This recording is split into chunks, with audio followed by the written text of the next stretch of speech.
The night was unnervingly quiet, the kind of quiet that presses against your ears and makes the world feel heavier than it is.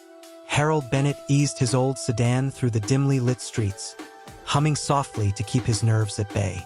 Behind him, a patrol car emerged, engine purring like a silent predator. At first, he ignored it, telling himself it was routine. But the lights stayed close, following each turn with unnatural precision. His palms began to sweat, fingers tightening on the steering wheel. Something about the officer's movements didn't feel ordinary. They were watching, waiting, deciding. And then, with a sudden flash of red and blue, reality struck. Tonight would change everything he thought he knew about safety, fairness, and trust. What would happen next when he realized this was no ordinary traffic stop? Harold Bennett had lived in the same quiet neighborhood for nearly 50 years. At 68, his days had settled into a rhythm as familiar and comforting as the soft hum of the morning coffee maker. He woke before dawn, brewed a small cup of coffee with just a touch of honey, and sat by the window to watch the town awaken. The streets were mostly empty at that hour, the occasional car passing like a reminder that the world still moved beyond his front porch. He always waved to the early walkers, nodded at neighbors tending to their gardens, and greeted the mail carrier by name. It was a simple life, but it was a life built on predictability, civility, and a quiet respect for those around him. Evenings were the same. A walk around the block, a brief call to his daughter Elaine to check in, and a careful tending of the rose bushes that had belonged to his late wife, Margaret. The garden was a living memory of her laughter, her gentle hands brushing petals, humming soft tunes he could still hear in his mind. Maintaining it brought him peace, a sense of continuity in a world that often felt like it moved too fast. Tonight, Harold had driven across town to visit Elaine. She lived in a small, tidy house at the edge of a quieter district, and she often insisted he stay for dinner, worried about him driving at night. But Harold had insisted he would return home promptly. He preferred the solitude of his own space, the comfort of routine. The drive had been uneventful at first, the low hum of his sedan's engine and the soft tunes on the radio comforting companions. He hummed along, lost in memories of family gatherings, birthdays, and Christmas mornings where the air smelled of pine and baked bread. As he approached the old courthouse, its darkened windows reflecting the soft glow of the street lamps, he felt a small twinge of unease. It wasn't fear, not yet. It was the faint whisper of a tension he couldn't name. He dismissed it. It was probably just the late hour. Still, when a patrol car slid onto the street behind him, Harold noticed the way its headlights seemed to follow him with precision, maintaining a steady distance, not overtaking, not passing. He adjusted his rearview mirror, double-checking his speed and position.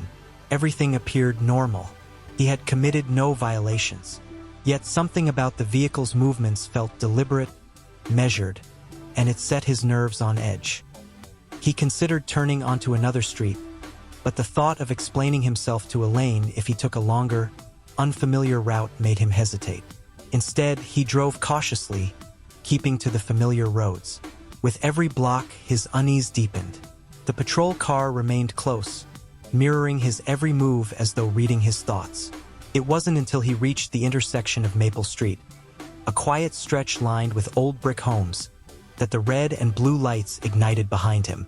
Their glow spilled over the pavement, the car, and his own hands, painting the night in urgent, unyielding color. Harold's hands instinctively gripped the wheel tighter. His heart, usually calm and steady, thumped rapidly in his chest. He had always been careful, lawful, cautious in ways that had kept him safe all these years. Yet the sudden intrusion of flashing lights, the unknown intentions of strangers in uniform, left him hollow with apprehension. The world he had known, predictable, secure, orderly, had shifted in an instant. He exhaled slowly, trying to steady himself. "Stay calm," he whispered, as though speaking directly to his own fear. But beneath the words, a question gnawed at him, subtle yet insistent. Why him? Why tonight? Harold's hands remained tightly clasped around the steering wheel as the patrol car's engine hummed behind him. A low, unyielding presence that seemed to follow his every move. Each stoplight felt longer than the last, each shadow along the side of the road sharper, more deliberate. He told himself to breathe, to stay calm, but a cold knot of unease had formed in his chest. Something about this stop was different. He could feel it deep in his bones. The officer in the driver's seat of the patrol car stepped out first, his boots crunching softly on the pavement. Harold watched through the rearview mirror as another officer approached the back of his sedan, flashlights sweeping over the dark interior. Their movements were precise, careful, yet tense, as though they were expecting a confrontation he didn't understand. Harold's pulse quickened. He had never been treated with this intensity during a traffic stop. He had always been polite, compliant, ordinary. Why was tonight different? The tall officer approached the driver's side, shining his flashlight directly into Harold's face. The sudden glare made him blink rapidly, the light reflecting off his glasses. "License and registration," the officer demanded, voice flat, clipped, almost mechanical. Harold fumbled slightly, reaching into his jacket pocket for his wallet. His hands shook, not from weakness but from a rising tide of confusion and fear. "Of course, officer," he said softly, handing over the documents. The officer studied them, not a word of acknowledgement, just an unwavering gaze, as if trying to decide if Harold was someone dangerous. Harold swallowed hard. Every second stretched impossibly long, like time itself had slowed to trap him under the harsh scrutiny of the two men.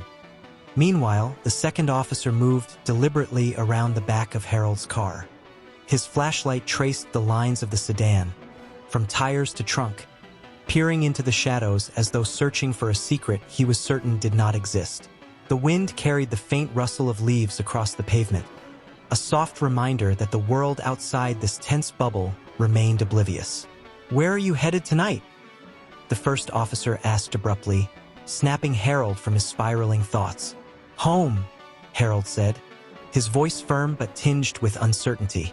"I just visited my daughter. I was heading back along my usual route." The officer's eyes narrowed, and a pause stretched between them. Harold could feel the judgment pressing down, heavier than the chill in the night air. The second officer circled back, stopping to peer into the passenger window, flashlight angled as if expecting the ordinary sedan to hide something extraordinary. But what happened next? No one could have predicted. "Step out of the vehicle," the tall officer said, voice suddenly sharp. Harold froze, hands still gripping the wheel. "Step out." His throat tightened. "I haven't. Now," the officer interrupted, stepping closer. Harold complied, slowly opening the door and feeling the cold night air bite through his coat. Every muscle in his body was tense, every instinct screaming that something was wrong. He raised his hands instinctively, palms open, as the officer instructed him to turn around. The second officer pressed closer, one hand hovering near the radio, another on his flashlight. "Don't move too quickly," the first officer said, a warning more than a command. Harold's breath came shallow, visible in the cold air.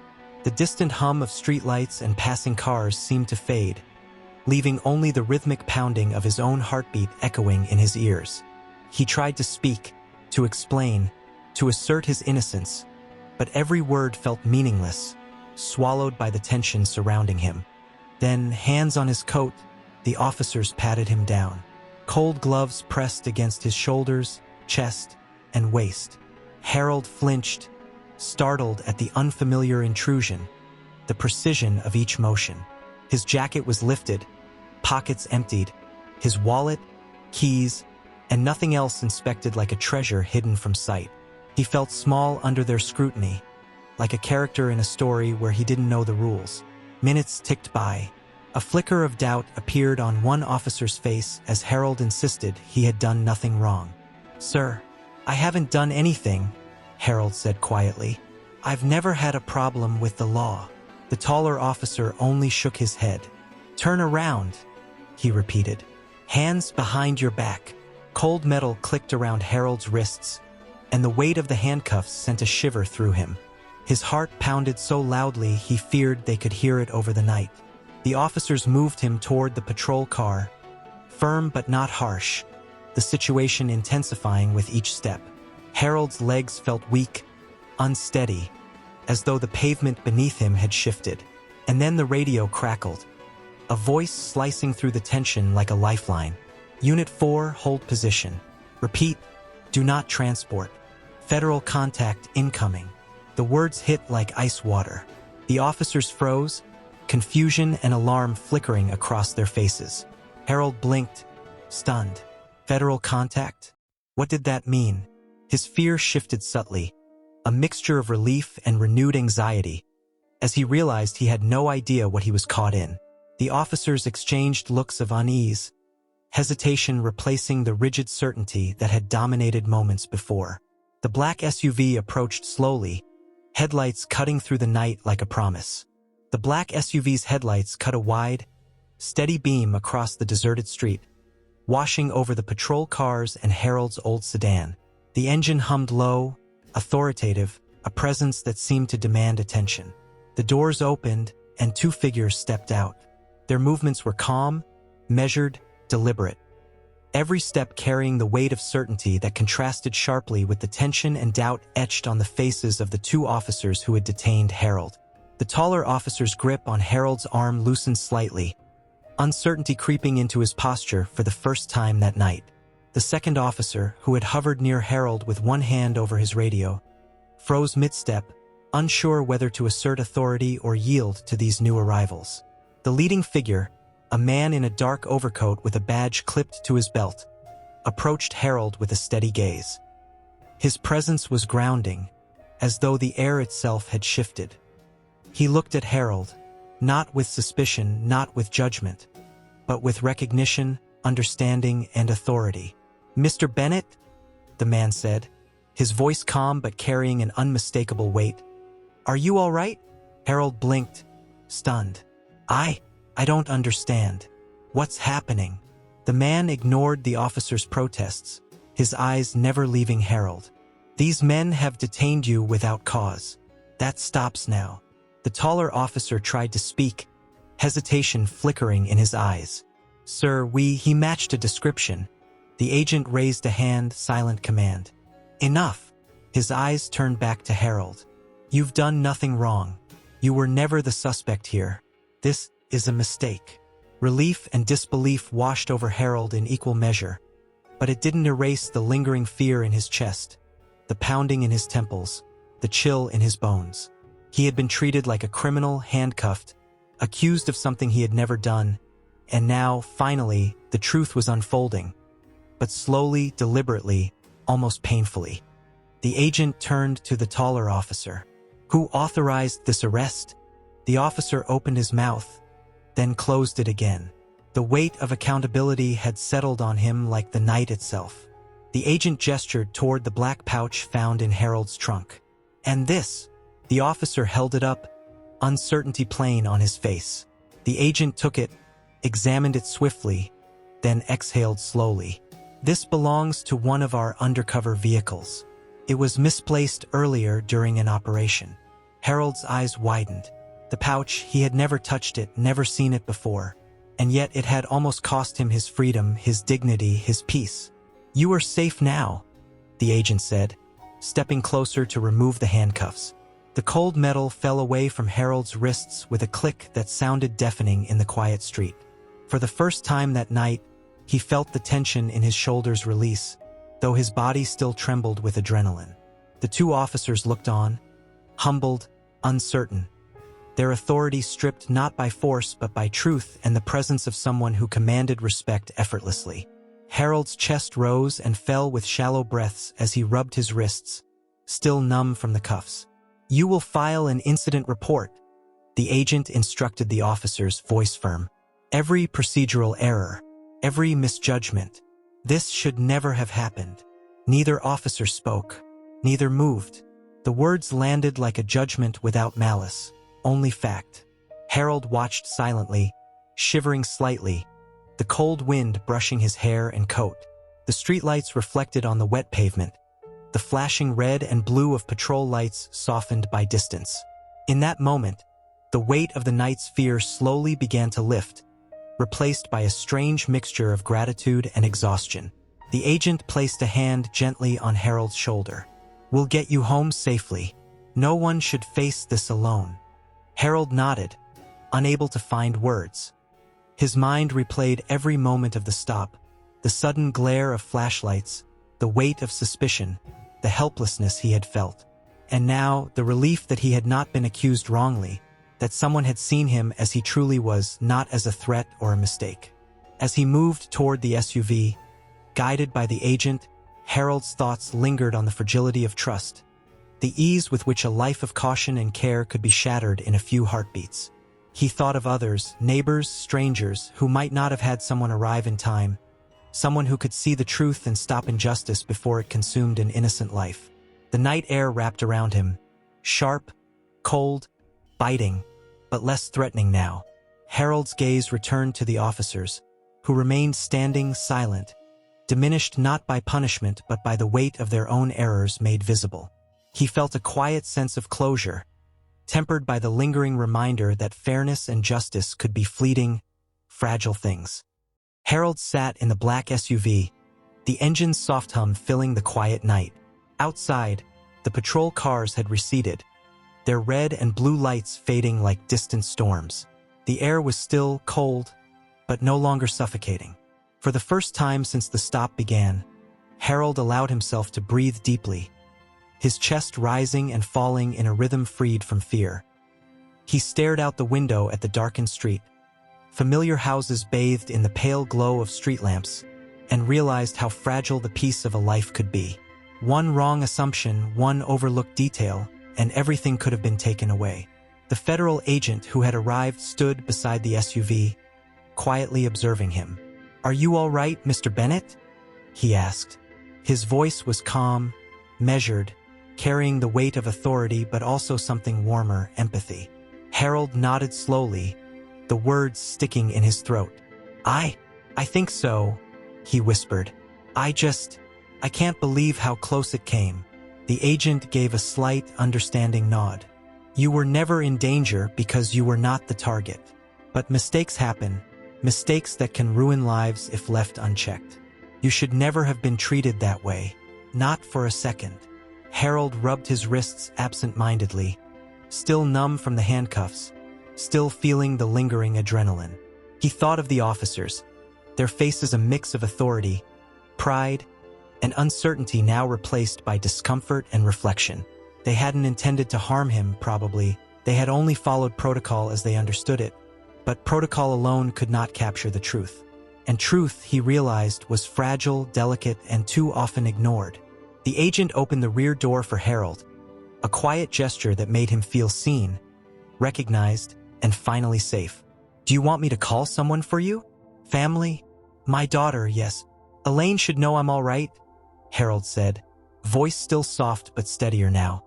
The agent nodded. "Good. I'll stay here until she arrives. No one should have to process something like this alone." Harold exhaled, a deep, long breath, and allowed his mind to wander. The night's events unfolded in flashes. Flashing lights, cuffs snapping around his wrists, officers' stern faces, the sudden relief of authority arriving just in time. It was a series of moments that could have gone differently at any point. How easily lives could be altered by misjudgment, by assumptions, by the invisible weight of fear and suspicion. When Elaine arrived, her eyes widened at the sight of him, still pale but uninjured. She rushed forward, wrapping him in a careful embrace, her voice trembling with relief. "Dad, I was so worried." Harold smiled faintly, the corners of his mouth lifting, though the exhaustion weighed heavy on him. "I'm all right," he said, more to himself than to her. But it was close, too close. As Harold settled into his own home later that night, the familiar comfort of walls, furniture, and the gentle hum of a heater, he realized how deeply the night had shaken him. He had always believed in doing what was right, in living cautiously, quietly, with respect. But the events he had endured had reminded him that no amount of careful living could shield a person entirely from injustice, from the errors of others, or from the unpredictability of life. He walked to his window, looking out over the silent street, reflecting on the vulnerability of ordinary people, the invisible dangers that can descend without warning, and the rare, extraordinary interventions that make the difference between fear and safety. The roses in his garden, once tended with quiet joy, now seemed to him symbols not only of memory but of resilience, delicate yet enduring. And as the cold wind brushed against his face through the open window, Harold's mind returned to the question that had echoed since the moment the patrol lights first flashed behind him. How many times had this happened to others? And how many never had someone arrive in time to set things right? The night was quiet again, but Harold knew that the echoes of fear, courage, and justice would linger far longer than the passing hours.